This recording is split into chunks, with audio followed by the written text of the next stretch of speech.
Segunda carta de Paulo aos Coríntios, no capítulo 8. Nós vamos ler alguns versículos do capítulo 8 e do capítulo 9 da segunda carta de Paulo aos Coríntios.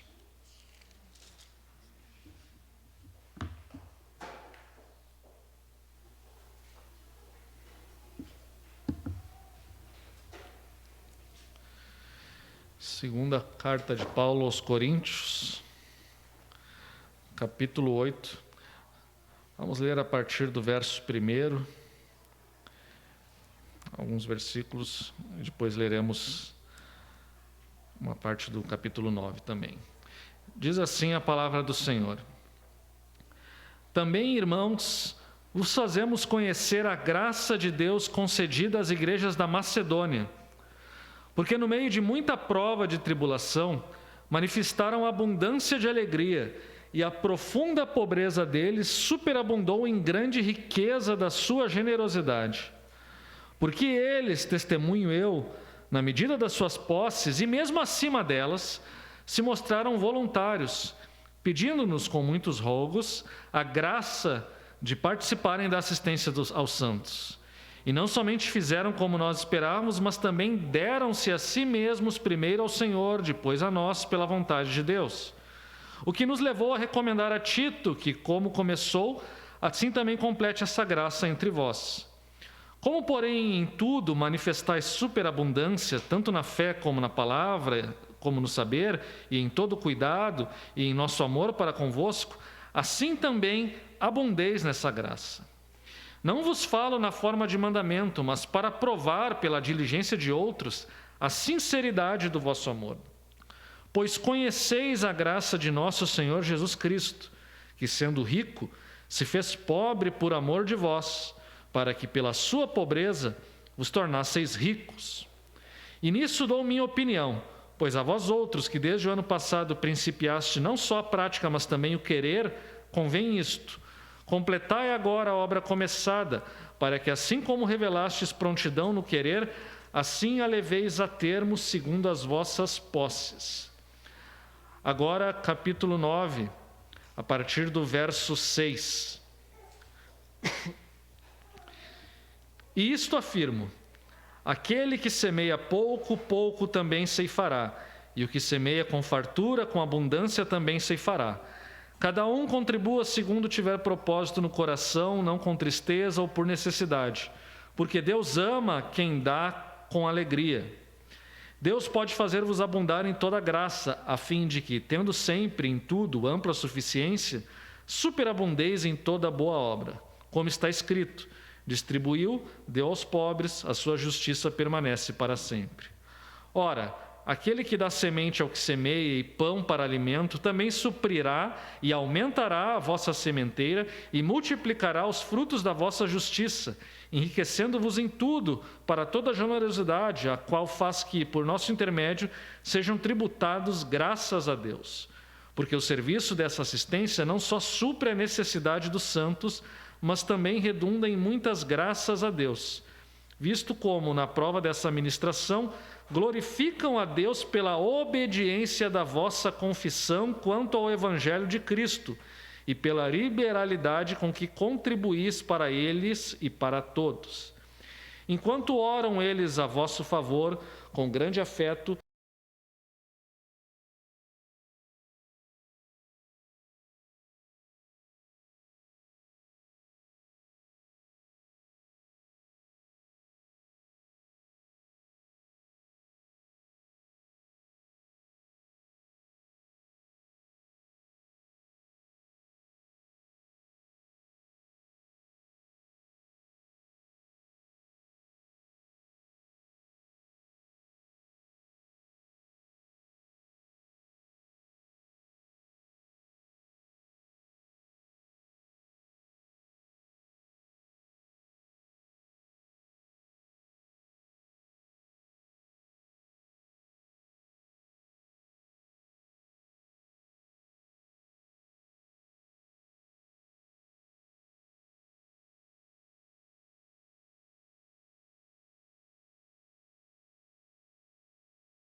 considerando aqui o contexto de Santa Ceia que nós temos hoje.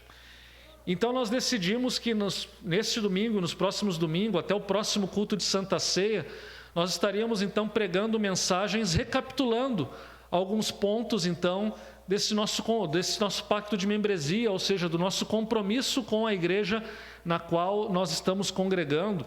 E alguns de vocês talvez não congregam aqui, mas se estiverem pensando em congregar também podem já conhecer, né, quais são os compromissos. Há também alguns que foram recentemente batizados e receberam, né, esse documento, receberam esse pacto. E é importante, portanto, relembrarmos, nós não vamos aqui repregar e repetir as mesmas mensagens que pregamos há 4 anos atrás, mas vamos pregar mensagens baseadas no mesmo tema.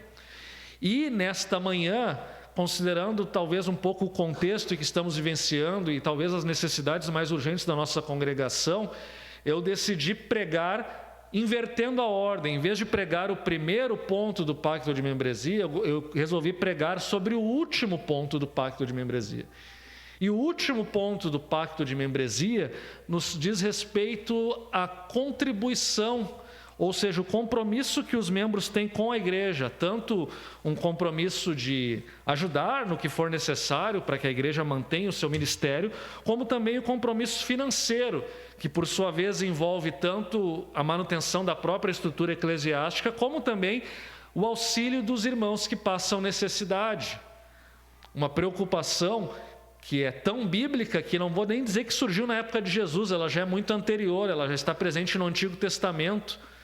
Tanto a preocupação com o culto, como a preocupação com os pobres que estão junto com o povo de Deus. Vou apenas ler aqui, vocês devem ter em casa, talvez esteja perdido no meio da Bíblia de vocês, ou no WhatsApp, ou em algum lugar, mas vocês devem ter uma cópia deste pacto com vocês. E ele está lá também, afixado no nosso primeiro mural, nosso primeiro vitral, entre aspas, né? Mas eu vou ler o que diz o ponto 5. Nós nos comprometemos a trabalhar pela continuidade de um ministério de evangelização nesta igreja, apoiando sua adoração, ordenanças, disciplina e doutrinas, contribuindo regularmente para o sustento do ministério, despesas da igreja, socorro dos pobres e difusão do evangelho entre as nações. Este, portanto, é um dos pontos do nosso compromisso. E eu escolhi esse texto de 2 Coríntios, texto que eu já preguei também aqui nessa congregação anos atrás, justamente porque ele representa este ponto do compromisso financeiro. Não é o único compromisso que nós temos, evidentemente, mas é uma das maneiras pelas quais nós manifestamos o compromisso com o Evangelho e o compromisso com a igreja, o compromisso com os irmãos e o compromisso com Cristo. É uma das maneiras. E o texto que nós lemos aqui nessa manhã, se vocês prestaram atenção na leitura, ele deixa claro isso. Ainda que em nenhum momento ele mencione, por exemplo, a palavra dízimo, ele está falando aqui de contribuição que vai ser usada para a igreja pobre em Jerusalém. Ele está falando de algo regular que acontecia e algo que decorre da obediência da igreja ao Evangelho. Então, vamos olhar aqui, portanto, nesta manhã, alguns pontos importantes. Eu não vou aqui fazer uma exposição detalhada, vocês viram que o texto é bem comprido, nós não teríamos tempo, hoje também é um culto de ceia, não teríamos um tempo de adentrar detalhadamente, exaustivamente nesse texto. Mas eu quero ressaltar, então, aqui alguns pontos.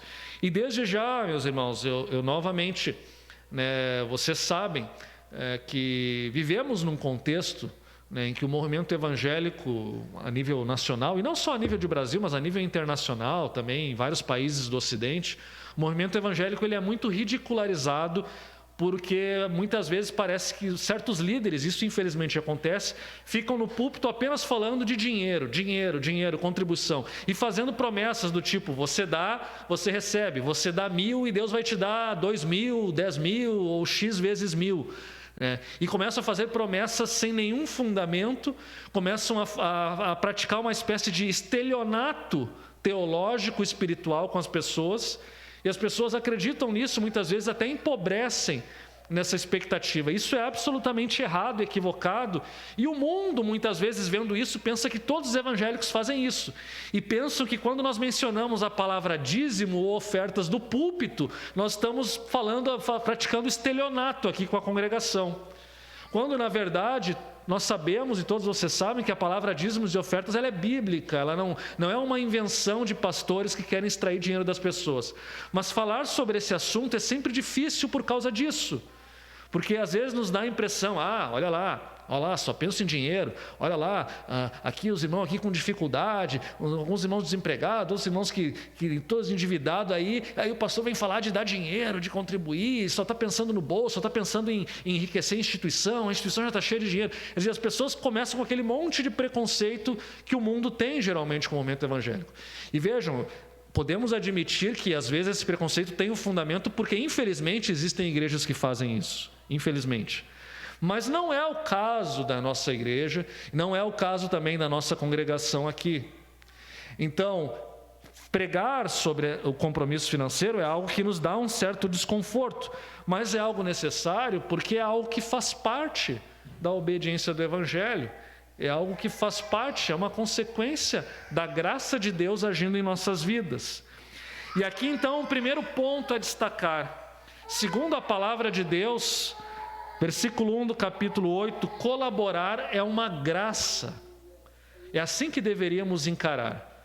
Seja eu colaborar aqui no ministério, eu canto, eu ajudo a organizar aqui as ofertas, a arrecadação de alimentos, eu ajudo aqui a manter a igreja limpa, organizada, eu penso na infraestrutura da igreja, eu penso no que devemos fazer para melhorar as condições de som, de transmissão, eu penso, enfim, existem diversas maneiras que o povo de Deus é abençoado e ajudado pelo serviço voluntário dos irmãos. E também, evidentemente, existe uma maneira bastante óbvia que é a própria contribuição financeira, seja em relação ao sustento do ministério da igreja, seja em relação ao sustento de irmãos necessitados. E Paulo ele fala no versículo 1 do capítulo 8 de 2 Coríntios, os fazemos conhecer a graça de Deus concedida às igrejas da Macedônia, porque no meio de muita prova e tribulação, eles manifestaram abundância de alegria e a profunda pobreza deles superabundou em grande riqueza da sua generosidade. Ou seja, contribuir com as necessidades da igreja é uma graça. Paulo está dizendo, eles receberam uma graça. E os irmãos da Macedônia, eles pediram, mesmo passando por dificuldades financeiras, talvez perseguição, talvez uma pobreza grande, mas ainda assim eles queriam ter o direito e a oportunidade de contribuir para ajudar no sustento da igreja e dos irmãos necessitados. E essa oportunidade de contribuir foi uma graça de Deus na vida deles, ou seja, Deus deu esta oportunidade. O versículo 4 diz que eles pediram com muitos rogos a graça de participarem da assistência aos santos. E lá no versículo 15 do capítulo 9, Paulo vai dizer, graças a Deus pelo seu dom inefável, quando ele fala justamente disso, dos irmãos contribuindo para suprir as necessidades da igreja e uns dos outros. Então, contribuir é uma graça. Antes de pensarmos numa perspectiva de obrigação, de obediência, devemos lembrar que é uma graça que Deus está nos dando e permitindo, porque se eu tenho alguma coisa, é também por graça de Deus. Nós costumamos pensar assim, eu trabalhei, eu recebi, é meu, eu tenho direito. Mas na verdade tudo que nós temos é graça, porque o simples fato de estarmos vivos é graça de Deus. Não estamos vivos por acaso. E quem já passou por uma experiência de quase morrer, sabe que nós estamos vivos pela graça. Às vezes eu me lembro da vez que tive uma arma apontada para a minha cabeça e quase levei um tiro porque o carro disparou para frente, mas isso não aconteceu, eu sobrevivi. Por alguns dias eu pensei sobre aquilo, eu estou vivo porque Deus quis me manter vivo. Uma obra da graça de Deus. Muitas pessoas por muito menos levaram o tiro e eu não levei. Quando nós paramos para pensar então que estamos vivos porque Deus está nos mantendo vivos, porque é uma graça, independentemente de qualquer propósito que nós pensamos pensar em nossa vida, nós ainda estamos vivos porque Deus assim o quer. Isso é uma graça. E, portanto, tudo que adquirimos nessa vida é fruto da graça de Deus, mais do que qualquer esforço nosso. Quando estamos perto da morte, nós percebemos a fragilidade da nossa vida, da nossa existência. O salmista fala isso, somos como um sopro, passamos. Mas Deus nos mantém, e quando Ele nos mantém, Temos a graça, portanto, de poder ajudar e de poder colaborar para o seu reino. E o fruto disso é eterno. Não passa com o tempo, não se esvai com o tempo. Mas um segundo princípio: primeiro, contribuir é uma graça. O segundo, nós somos chamados a contribuir voluntariamente. E também levando em conta o nosso coração, ou seja, ter o desejo de contribuir, é o que diz o versículo 7 do capítulo 9. Cada um contribua segundo tiver proposto no coração, não com tristeza ou por necessidade, porque Deus ama a quem dá com alegria. Agora, contribuir segundo o coração, contribuir voluntariamente, não é contribuir quando me dá vontade. Hoje eu senti que tem uma necessidade ali, né, e vou contribuir aqui financeiramente, ou vou ajudar aqui no ministério porque eu senti que preciso de alguma coisa, né, vou me oferecer para ajudar a limpar a igreja porque eu sinto que precisa, etc. Meus irmãos, se nós formos basearmos nos nossos sentimentos para definir quando nós devemos contribuir ou não, nós estamos falhando gravemente na fidelidade, porque os nossos sentimentos, meus irmãos, vocês são humanos, eu sou assim, falo por mim, mas percebo isso também nas pessoas, os nossos sentimentos oscilam, nós oscilamos. Se nós nos guiarmos pelos sentimentos, nós nunca teremos constância nenhuma na obra de Deus, na fé, na caminhada com Cristo. Nós não podemos deixar que os sentimentos dominem a nossa vida. Há momentos em que nós não temos vontade de fazer as coisas, mas precisamos fazer. E todo aquele que trabalha diariamente sabe que é assim. Imagina se eu só trabalhasse quando desse vontade, quando eu sentisse vontade de trabalhar. Hoje eu estou com vontade de trabalhar, vou trabalhar. Hoje eu não estou, não vou. Não existe isso. E na obra de Deus, da mesma forma, nós contribuímos segundo o coração, mas isso não significa que nós devemos desejar contribuir. Significa que nós devemos trabalhar o nosso coração para que essa oferta seja encarada como uma graça e como algo voluntário e não como uma obrigação, não como algo que eu faço de mau humor. Vou ter que dar um dinheiro lá, puxa vida. Não dessa maneira, mas voluntariamente. Ninguém é obrigado a contribuir, essa é uma verdade. Ninguém é obrigado, ninguém aqui está com uma arma na cabeça. Não, contribui. Ninguém é excluído porque não contribui, ninguém é disciplinado porque não contribui. Mas a questão é que, não obstante tudo isso, é uma consequência da graça de Deus. É uma consequência do Evangelho. Então, o nosso coração é transformado.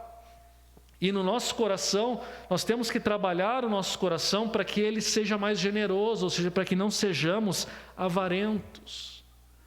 Para que não sejamos preso demais às coisas materiais e dessa maneira ignoremos as necessidades tanto dos nossos irmãos como também da própria igreja. Mas há ainda um outro princípio que também é importante. Se por um lado é segundo o nosso coração, por outro lado nós sabemos que nós devemos deixar o nosso coração ser transformado pela palavra de Deus, e é Deus quem pode transformar o nosso coração. Então, se eu não tenho desejo nenhum de contribuir, não sou comovido com as necessidades dos irmãos nem da igreja, não quero ter compromisso, então eu devo orar para que Deus transforme o meu coração, para que eu tenha esse desejo de contribuir, e para que eu entenda que isso é uma graça. Mas aí vem um terceiro ponto, que às vezes nos envergonha. A palavra de Deus nos diz que, muitas vezes, Paulo está falando aqui no verso 3, que nós lemos aqui no verso 2, muitas vezes igrejas pobres e que são necessitadas, pessoas pobres, são pessoas que contribuem com muito mais generosidade, especialmente se pensarmos proporcionalmente em relação às rendas e tudo mais. A igreja da Macedônia era uma igreja pobre, mas ela implorou a Paulo para poder... Quer dizer, Paulo não pediu para que eles ajudassem.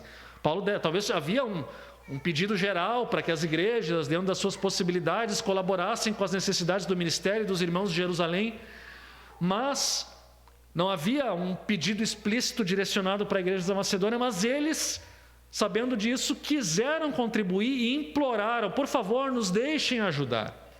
E percebam vocês, meus irmãos, que isso é uma realidade muito grande nas igrejas brasileiras, igrejas pentecostais. O Brasil é um país que tem muita pobreza, muita necessidade.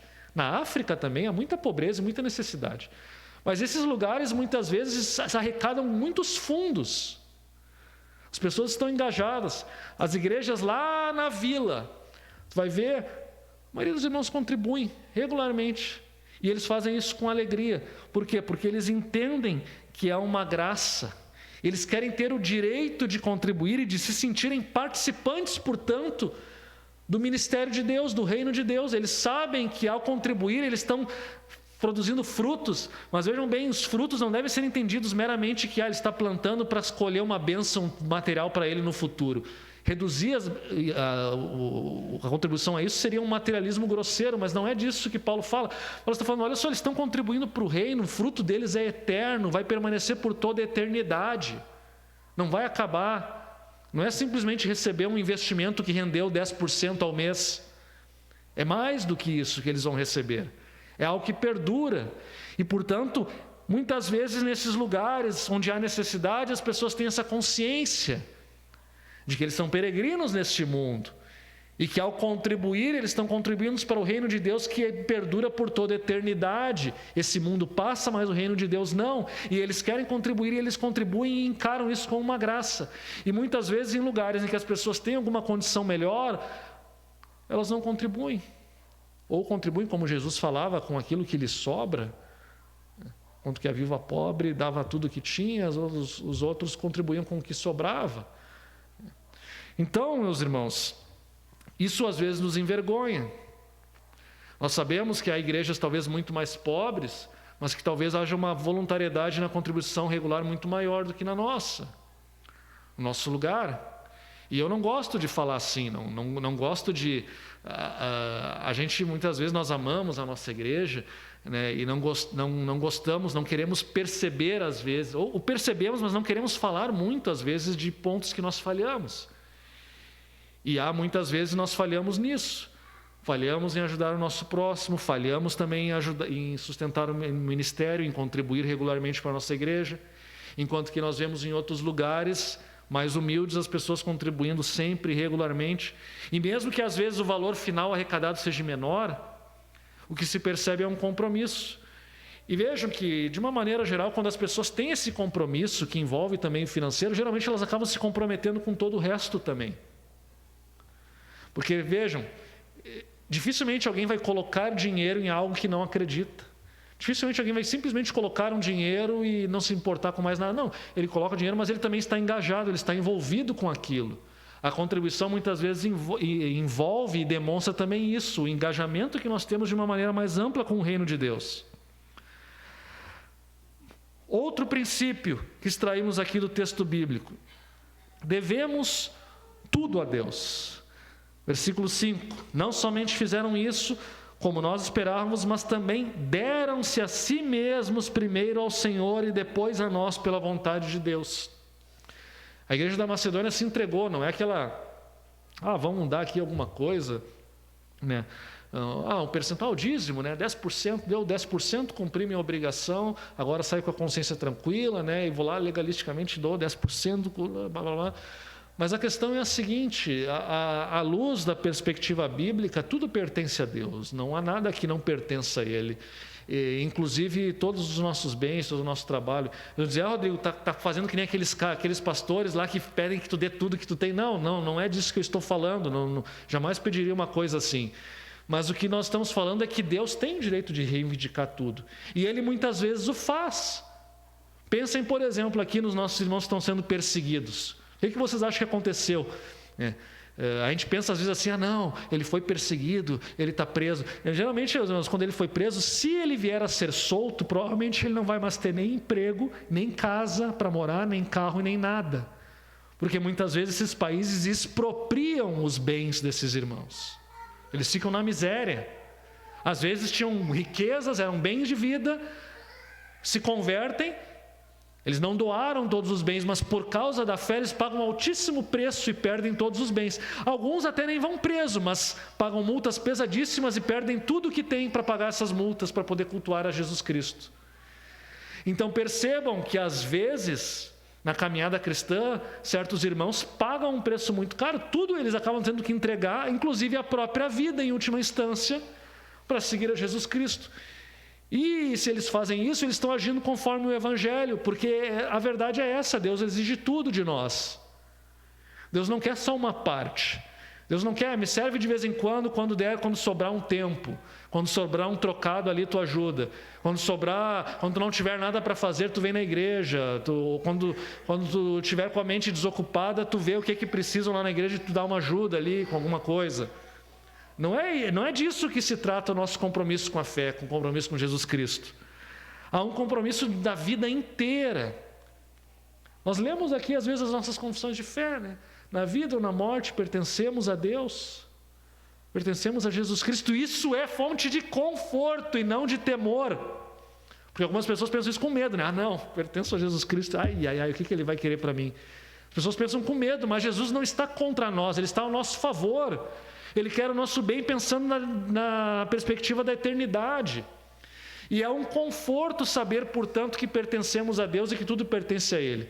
É claro, na prática, nós somos humanos, ainda temos o pecado, sim, na prática é tudo muito difícil. Muitas vezes é difícil o nosso apego, o nosso conforto, o nosso dia a dia, as coisas que são graça que Deus está nos dando. Mas às vezes nos apegamos tanto a isso, né, que se torna o propósito da nossa vida. E aqui começam os nossos problemas. Mas o outro princípio, a igreja verdadeiramente bíblica é uma igreja que contribui. Versos 7 e 8 do capítulo 8. Como, porém, em tudo manifestais superabundância, tanto na fé e na palavra como no saber, e em todo cuidado, e em nosso amor para convosco, assim também abundeis nesta graça. E não vos falo na forma de mandamento, mas para provar pela diligência de outros a sinceridade do vosso amor. Vejam, Paulo não está querendo falar simplesmente como um mandamento legalista, tipo, cumpra, faça isso, você tem que fazer isso. Mas está falando, olha, na verdade eu estou querendo provar o amor de vocês. Será que vocês realmente, né, deixaram que o amor de Deus entrasse no coração de vocês e transformasse a vida de vocês? Será que de fato vocês amam? Será que de fato vocês amam o reino de Deus? Vocês amam a perspectiva da eternidade? Vocês amam a ideia de pessoas se convertendo a Cristo, vindo à fé, recebendo a graça do Evangelho? Sim, vocês amam? Bom, se vocês de fato amam, vocês vão manifestar isso, né, de uma maneira prática. E uma das maneiras práticas que vocês manifestam isso é contribuindo regularmente. O verdadeiro Evangelho envolve a compreensão, portanto, de que nós não somos merecedores, de que tudo que temos é obra da graça de Deus e que essa graça nos alcançou e que agora pertencemos a Ele. E que agora eu amo a Deus e por amar a Deus eu sou livre para amar o meu próximo. E porque eu amo o meu próximo, eu tenho compromisso com ele, com a igreja, especialmente, o Novo Testamento é muito claro, para atender especialmente os domésticos da fé, ou seja, os nossos irmãos que cultuam junto conosco, que passam necessidade. E aí nós temos então o princípio teológico fundamental em tudo isso. Versículo que vocês provavelmente conhecem, talvez alguns de vocês tenham memorizado, capítulo 8, versículo 9. Versículo belíssimo. Pois conheceis a graça do nosso Senhor Jesus Cristo, que sendo rico, se fez pobre por amor de vós, para que pela sua pobreza vos tornasseis ricos. Conheceis a graça de Jesus Cristo. Ele, sendo rico, se fez pobre. O que Paulo está falando aqui? O que ele está falando ao final? Como assim? Está falando da encarnação. Aquilo que também é falado lá em Colossenses, sendo forma de Deus, não teve por usurpação ser igual a Deus, antes a si mesmo se humilhou, tomando a forma de servo. O que ele está querendo dizer, portanto, é que Jesus Cristo abriu mão da sua glória, assumiu a natureza humana, limitada, compartilhou, portanto, tudo exceto o pecado, compartilhou da nossa fraqueza, do nosso corpo nesse estado em que nós estamos, para que, ao tomar a forma humana, nós pudéssemos nos unir a Ele na sua divindade e sermos salvos. Ele compartilhou conosco a sua justiça e nós debitamos na conta dele os nossos pecados que Ele levou e pagou por os nossos pecados, inclusive com a própria vida. Ele abriu mão, portanto, de todos os privilégios da sua glória, para que nós pudéssemos compartilhar a glória dele, para que nós nos tornássemos ricos. Os pais da igreja, Atanásio, que é um dos mais conhecidos, que falava, né, há uma troca maravilhosa aqui. Deus se faz homem para que o homem possa se tornar Deus. E eu falo se tornar Deus entre aspas, porque obviamente que nós não somos deuses, mas nós compartilhamos das energias divinas, da natureza divina nas suas energias, ou seja, adquirimos a semelhança a tal ponto que 1 João vai dizer que nós seremos semelhantes a Ele, porque veremos Ele como Ele é. Ou seja, Jesus Cristo abriu mão de tanta coisa para nós termos o privilégio de compartilharmos da sua natureza e termos a vida eterna. E vejam, considerem isso, Paulo está dizendo, Jesus Cristo, sendo rico, se fez pobre, abriu mão de tudo, assumiu a nossa condição, se humilhou para que nós nos tornássemos ricos pela sua pobreza. Consequentemente, qual é o chamado? Se nós somos discípulos de Jesus Cristo, nosso chamado é seguir a Jesus Cristo. Da mesma maneira, somos chamados a abrir mão de interesses, a abrir mão de coisas nossas. Somos chamados a ajudar os nossos irmãos que estão em necessidade. A palavra ela é dura em muitos aspectos, porque não é natural para nós pensarmos dessa maneira, não é nem um pouco natural. Nós vemos pessoas que conseguem encarnar esse princípio de uma maneira louvável. A média das pessoas geralmente falha aqui. Mas, de qualquer forma, a radicalidade do chamado do Evangelho é essa. O Evangelho nos chama a ter esse compromisso com a obra de Deus e com o nosso próximo, a ponto de abrirmos mão de nossos interesses em prol do reino de Deus, em prol do nosso próximo. Este é o princípio. E a falta de contribuição, portanto, é uma evidência de que estamos negligenciando este princípio, essa verdade teológica fundamental. A graça nos alcançou para que alcancemos o nosso próximo com graça.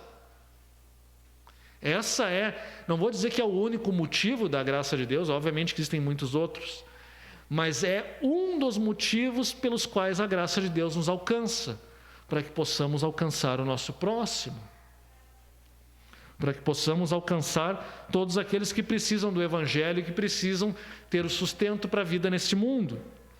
E assim, a igreja é chamada a acabar aquilo que ela começou, e os versos 10 e 11 nos falam desse aspecto. Paulo vai dizer assim: nisso dou a minha opinião. Vós outros, desde o ano passado, principiaste não apenas a prática, mas também o querer. E convém isso: completai agora a obra começada, para que, assim como revelastes prontidão no querer, assim leveis a termo segundo as vossas posses. Vejam que princípio fundamental aqui. Paulo está dizendo, olha, porque às vezes a gente fala em contribuição, a gente passa ali, faz um discurso inflamado, passa algum vídeo bonito, mostra como muitas vezes, né, a nossa contribuição ajuda na expansão do reino de Deus, ou ajuda nas necessidades dos irmãos necessitados e tal, e às vezes as pessoas se comovem e dizem, não, eu vou ajudar, e manifestam um querer. Mas quando chega a hora de ajudar, a Deus entusiasmo, a Deus disposição, a Deus contribuição. E Paulo está dizendo aqui aos Coríntios, olha, vocês disseram que queriam contribuir, então, por favor, cumpram o que vocês prometeram. Sejam pessoas de palavra. Não sejam pessoas que prometem e depois não cumprem. Não sejam pessoas que assumem um compromisso, mas depois, na hora do vão ver, não estão lá. Nós precisamos de pessoas constantes na contribuição. Precisamos que vocês, de fato, supram e cumpram aquilo que prometeram. Precisamos que vocês sejam fiéis. E esse é um outro aspecto importante. A contribuição financeira diz respeito à nossa fidelidade também. Às vezes queremos contribuir num determinado momento, mas logo em seguida desanimamos, paramos, não continuamos. Parece que aí, novamente, os nossos sentimentos vêm à tona, ou nossas necessidades vêm à tona, e isso fala mais alto. Às vezes até, talvez entremos num desespero pela nossa situação, e aí deixamos de contribuir com a igreja, com o próximo. Mas, segundo a palavra de Deus, Deus deseja constância. Deus deseja que tenhamos um compromisso constante. Independentemente do quanto vai ser, Paulo vai dizer segundo as suas posses, segundo a sua possibilidade. eu, nem ninguém, e nem nenhum pastor tem direito aqui de ser juiz das necessidades dos irmãos e de dizer aos irmãos: vocês têm que dar isso, vocês têm que dar aquilo, vocês têm que dar aquilo outro. Compete a nós dizer isso. O que compete a nós é falar o que a palavra de Deus diz, e a palavra de Deus diz que nós devemos contribuir conforme nossas capacidades, relacionados com aquilo que nós ganhamos. Alguém que é mais pobre vai contribuir com muito pouco. Alguém que ganha mais vai contribuir com mais. Mas, de qualquer forma, o princípio é: contribuam, façam algo. Não é a questão do valor, é uma disciplina espiritual. Contribuir, meus irmãos, é uma disciplina espiritual que exige desapego da nossa parte, porque não sejamos hipócritas, não é algo fácil de se fazer. Claro que quando a graça de Deus toca no nosso coração, como tocou na igreja da Macedônia, essas coisas se tornam mais fáceis. Mas muitas vezes as dificuldades do dia a dia tornam isso muito custoso para nós, tornam isso muito difícil para nós. Mas não obstante tudo isso, a palavra de Deus nos diz que somos chamados a manifestarmos a nossa obediência ao Evangelho, contribuindo regularmente com as necessidades dos santos, com as necessidades da igreja. E assim, tenhamos em mente também que a contribuição não é também uma aposta ou um investimento. Versículo 12 do capítulo 8: se há uma boa vontade, será aceita conforme o que o homem tem e não segundo o que ele não tem. Às vezes as pessoas pensam assim, né? Pensam que é que nem investimento de risco, né? Em bolsa. Não, eu vou pegar um empréstimo, vou botar aqui um dinheiro na bolsa, ele vai render 3 vezes mais do que o juro que eu paguei no empréstimo, e aí eu vou lucrar. A mesma coisa: não, eu vou tirar o dinheiro que eu não tenho, vou dar o dízimo e Deus vai me dar 20%, 30% mais do que eu contribuí, porque Deus é obrigado a me abençoar. E aí começa aquelas noções de barganha que muitas vezes líderes espirituais inescrupulosos exploram as pessoas, exploram a ganância das pessoas para que elas contribuam mais. E, meus irmãos, isso vocês nunca vão poder acusar alguém nessa igreja aqui de explorar a ganância de vocês para contribuir. Isso nós não fazemos. Isso é pecado grave. O ímpio que faz isso vai prestar contas a Deus. Não me cabe aqui, e não é o que a palavra de Deus ensina. Nós não exploramos a ganância de ninguém. Vocês contribuem porque é uma consequência da graça de Deus, um mandamento do Evangelho, e Deus promete sim que nunca deixará faltar nada para o seu povo quando o seu povo contribui. Mas Deus não promete taxas de retorno ou de prosperidade, não promete que tu vai se tornar rico e nem milionário. Isso é besteira, e quem ensina isso é filho do diabo. Me desculpe a sinceridade, mas ficar fazendo falsas promessas de riqueza com base no valor da contribuição das pessoas, isso é errado, meus irmãos. Isso é errado. Me perdoem aqui, até eu não vou dizer que é um filho do diabo, mas ele age como um filho do diabo, corrigindo aqui o que eu disse. Uma pessoa que prega isso age como um filho do diabo. Se ele é ou não, Deus o sabe, mas ele está agindo como um. E, portanto, o princípio, Deus sim, meus irmãos, sim, Deus abençoa aquele que contribui, e é isso que no nosso ponto final aqui nós vamos falar. A contribuição não é um investimento, e portanto eu não tenho aqui também, não obstante eu tenha um mandamento, uma obediência a ser feita de ter um compromisso regular, eu não tenho que deixar que sentimentos ambiciosos me levem a contribuir. Não, eu quero prosperar, então eu estou com a intenção errada no coração se eu faço isso. Errado. Não é para que eu seja mais próspero que eu contribuo, mas eu contribuo porque eu quero ver o reino de Deus crescer, porque a graça de Deus me alcançou, e se a graça de Deus me alcançou, eu quero manifestar graça ao próximo. Eu quero que o reino de Deus se expanda e que mais pessoas sejam alcançadas pela graça, assim como eu fui alcançado. Tudo pertence a Deus. Esses são os princípios. E talvez, pensando de uma maneira pragmática, ensinar esses princípios, ensinar a contribuição com base nesses princípios, não deu o resultado esperado, né? Seria muito mais fácil eu ficar aqui fazendo promessas ou ameaças do tipo assim: se você não contribuir, você está debaixo da maldição de Deus, você vai perder o seu emprego, vai ficar na miséria, vai morar embaixo da ponte, tudo porque você foi mesquinho e não contribuiu com a obra de Deus. Eu poderia fazer esse tipo de chantagem, seria mais fácil. Mas o que a palavra de Deus ensina não é isso. A palavra de Deus não nos ensina a contribuir para fugir da maldição. A palavra de Deus nos ensina a contribuir porque é uma graça, e que é uma resposta à graça de Deus. E que isso é sim um compromisso, mas é um compromisso fundamentado na graça de Deus que nos mantém vivos. O Deus Criador e o Deus Redentor, porque Ele nos criou e porque Ele nos redimiu. E manifestamos, portanto, a graça em nossa vida contribuindo. E assim, já encaminhando para o final, as verdadeiras promessas para aqueles que contribuem, Paulo vai manifestar isso no capítulo 9. Os versículos que nós lemos aqui, eu não lerei novamente, mas ele diz, olha, o que pouco semeia, pouco ceifará. O que semeia com fartura e abundância também ceifará.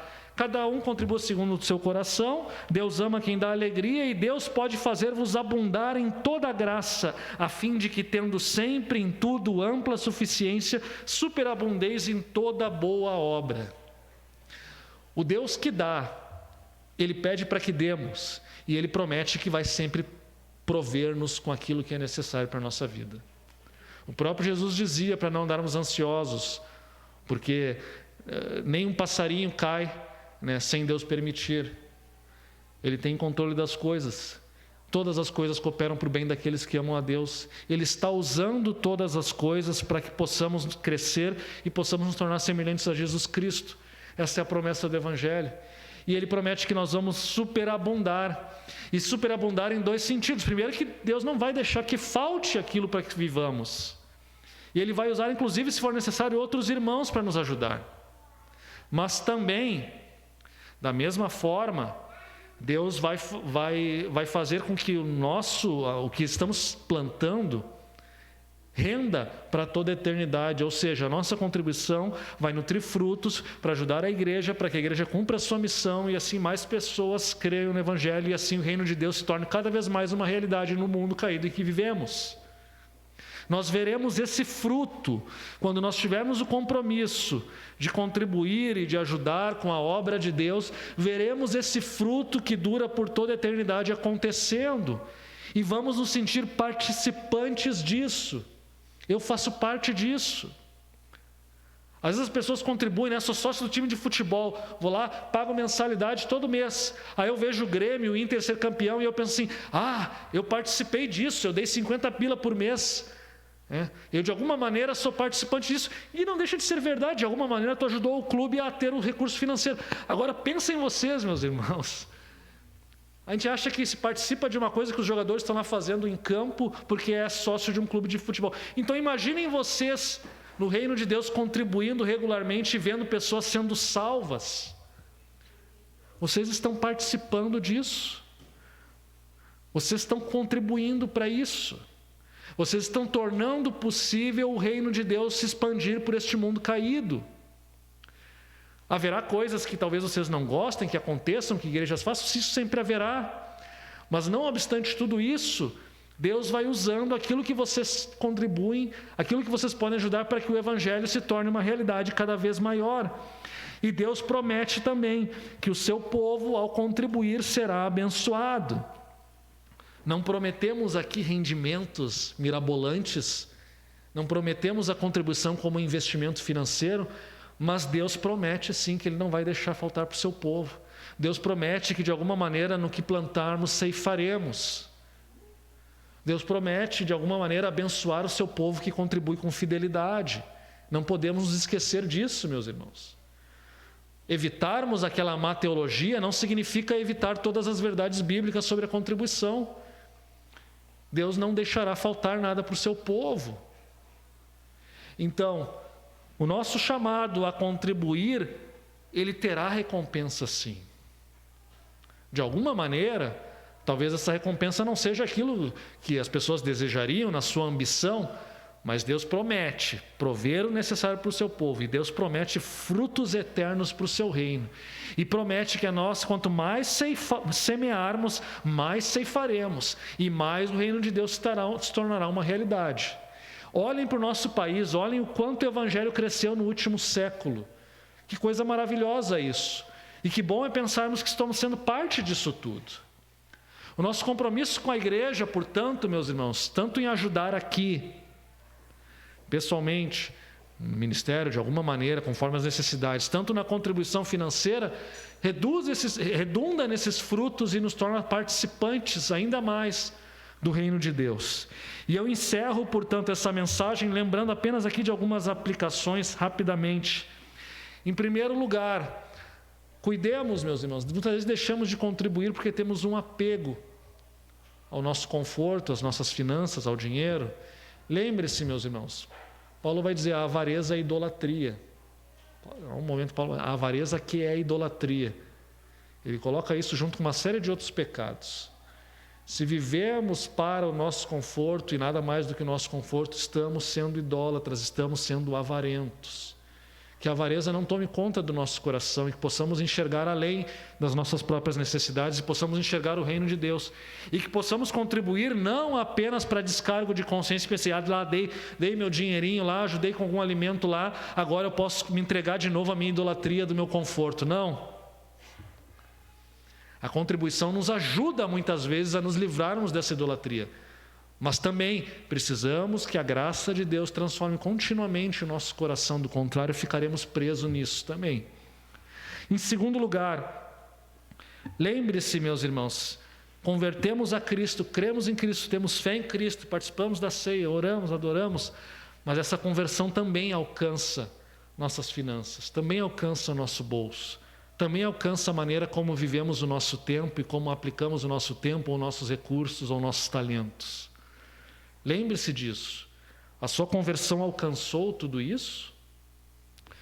Terceiro ponto, lembrando, a contribuição não é ponto de barganha, mas Deus promete para o seu povo. Então lembre-se disso, meus irmãos, porque o que acontece? E aqui talvez essa seja uma das aplicações mais importantes. O que acontece?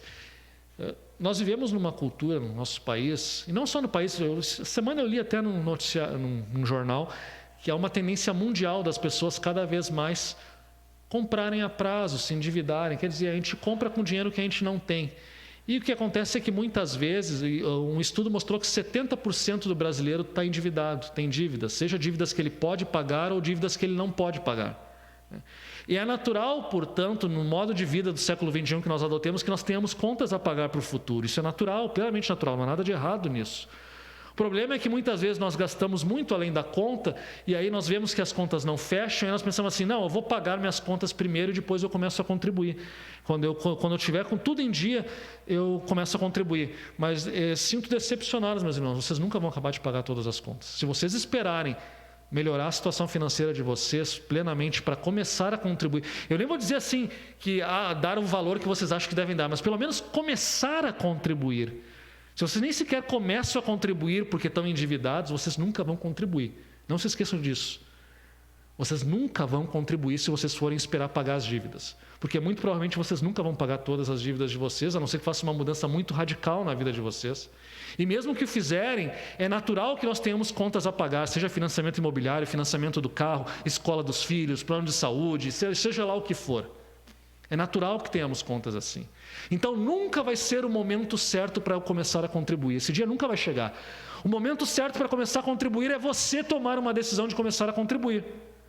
E talvez depois, na medida em que a sua situação financeira vai melhorando, aí você vai aumentando a sua contribuição, conforme você acha que Deus está chamando para você contribuir, proporcional àquilo que você ganha, conforme você pode. Mas se você não quer contribuir com o mínimo, há um problema. E aqui, meus irmãos, a realidade da nossa congregação mostra assim que, claro, talvez alguns irmãos contribuem, não se identifiquem na sua contribuição, ok, é uma escolha, mas nós percebemos que talvez 20% da congregação, e olhe lá, contribui regularmente assim, procura. Sim, às vezes, alguns meses as pessoas não podem contribuir, a gente entende que isso é normal também, acontece, às vezes um mês ficou mais apertado e tal, mas assim, abstraindo, olhando um período de 12 meses, pessoas que contribuíram assim mais ou menos, sei lá, uns 10 meses pelo menos em 12 meses, 20% da congregação talvez nem isso. Meus irmãos, acho que se vocês forem em qualquer outra Assembleia de Deus, e não só Assembleia de Deus, outras igrejas, vocês vão ver que esse percentual é muito maior. Eu às vezes até comento assim, olha, Parece que às vezes as pessoas não entenderam. Vejam, não se trata de qual é o valor, se trata de um compromisso com a igreja. E vejam, vocês não costumam ver nós falando sobre isso, e eu também não gosto de falar, e na verdade eu nem olho essas coisas. Eu não sou o tesoureiro da igreja, mas às vezes, né, eu sou informado sobre a situação, sobre como está indo, né? E realmente é uma situação que Paulo vai dizer, né, que ele não quer que a igreja de Corinto o envergonhe, e de certa maneira, às vezes, isso envergonha, ver poucas pessoas com esse compromisso. Lembre-se, meus irmãos, o compromisso é um compromisso com a congregação, é um compromisso com a igreja de Porto Alegre, e talvez vocês não saibam, mas a igreja de Porto Alegre, além de sustentar muitos pastores e famílias de pastores, ela também tem obras sociais importantes. Talvez vocês pensem assim, mas o Botânico aqui não tem obra social. Não tem, porque nós somos uma congregação pequena, 60 membros, mas olhem para o todo, olhem para a Assembleia de Deus de Porto Alegre. Ela tem um asilo, ela tem uma clínica para crianças aidéticas, ela tem um orfanato, que agora está um pouco diferente, mas ainda assim ajuda crianças, adolescentes em situação de vulnerabilidade. Isso tem um custo muito grande. O asilo quase quebrou. A igreja por muito tempo ficou pedindo ofertas adicionais para isso. Obra social, ajuda. Em vários lugares existe ajuda aos irmãos necessitados, em vários lugares. O dinheiro que nós damos ajuda os nossos irmãos necessitados também.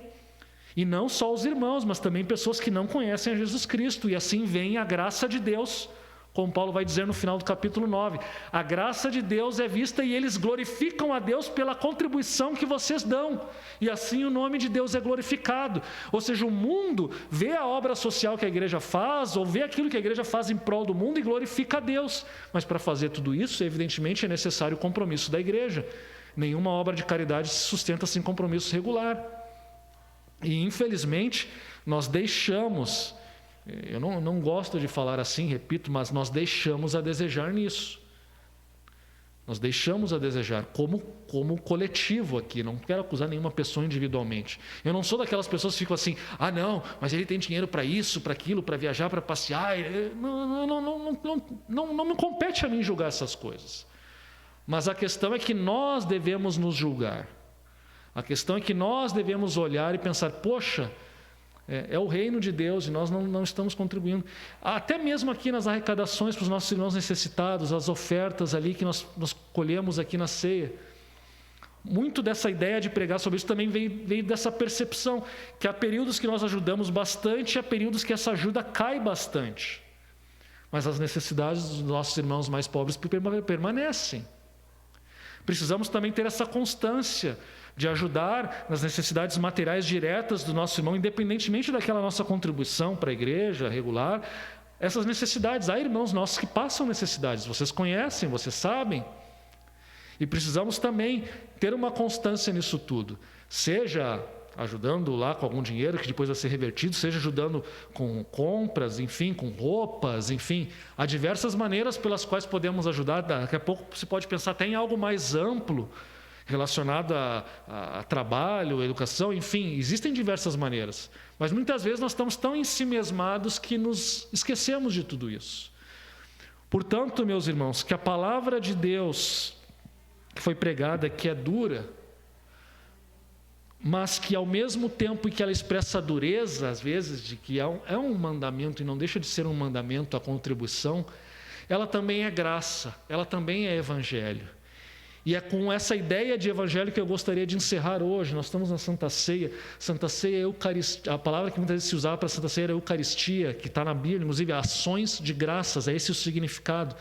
Na ceia nós estamos oferecendo ações de graças a Deus. E a contribuição financeira é também uma ação de graças que oferecemos a Deus. Ajudar os irmãos necessitados é também uma ação de graças que fazemos a Deus. Ação de graça por quê? Porque Jesus Cristo, sendo rico, se fez pobre para que nós pudéssemos compartilhar da sua riqueza. Querem graça maior do que essa? É isso que celebramos e lembramos na Santa Ceia.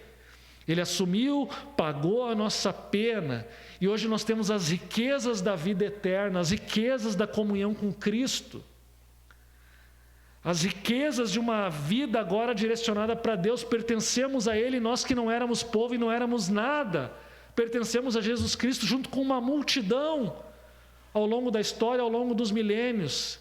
Que graça maravilhosa é essa! Isso não nos leva à adoração? Não nos leva a ter disposição também em ver esse reino de Deus crescer e ajudar o reino de Deus crescer? Que Deus nos ajude a ter sempre um coração grato e um coração alegre por essa graça de Jesus Cristo que nos alcançou. E isso se manifesta em tudo que fizermos em nossa vida, inclusive naquilo que falamos hoje, nesta manhã. Vamos nos colocar em pé e vamos orar. Deus eterno, louvado seja o teu nome, Senhor. Sim, nós conhecemos a graça do nosso Senhor Jesus Cristo, que sendo rico se fez pobre por amor a nós. Nós conhecemos, Senhor, sim, essa graça. E nós nos alegramos nessa graça, nos regozijamos nessa graça nesta manhã que estamos prestes a celebrar a Santa Ceia, Senhor. Sim, queremos, Senhor, te cultuar com alegria e queremos que isso também envolva todo o nosso ser e, consequentemente, envolva também nossas finanças, nossas contribuições. Sim, Senhor. Sabemos que muitas vezes falhamos nisso. E sim, Pai, Tu conheces o coração de cada um de nós aqui nessa manhã. Todos nós, muitas vezes, priorizamos nossos interesses, nossas coisas e deixamos, às vezes, negligenciamos o nosso próximo ou o Teu reino. Tu sabes disso, Senhor. Às vezes até criamos justificativas para isso, Tu sabes disso. E nós nessa manhã reconhecemos, Senhor, sim, reconhecemos nosso pecado nisso. Reconhecemos que falhamos nisso, Senhor. Reconhecemos que muitas vezes não vemos graça em contribuir. Reconhecemos, Senhor, que parece que em determinados momentos a Tua graça não alcançou o nosso coração e não temos alegria em fazer isso, Senhor. Isso muitas vezes nos entristece quando percebemos isso, quando percebemos o nosso coração endurecido. Ah, Pai, tem misericórdia de nós, Pai, transforma o coração de cada um de nós nessa manhã, Senhor. Dá-nos, Senhor, um coração grato, Senhor. Dá-nos um coração disposto a ajudar. Dá-nos, Senhor, um coração compadecido com os nossos irmãos, com o Teu Evangelho, com o Teu reino, Senhor. Faz isso em nós, Senhor, que possamos manifestar Tua graça, que possamos manifestar o Teu amor aos nossos irmãos e a um mundo que não Te conhece ainda, Senhor. Que possamos de fato ser conhecidos como o povo que ama, o povo do amor, e que nesse aspecto, que é apenas um dos tantos aspectos que o Evangelho se manifesta na nossa vida, que possamos também, Senhor, manifestar o Evangelho nesse aspecto em nossa vida, no nosso dia a dia e na maneira como congregamos, no compromisso que nós temos com a nossa congregação e com nossos irmãos da nossa congregação. Assim nós oramos nesta manhã, confiando que Teu Espírito Santo fará uma grande obra em nosso meio e em nossos corações. Em nome de Teu Filho Jesus. Amém.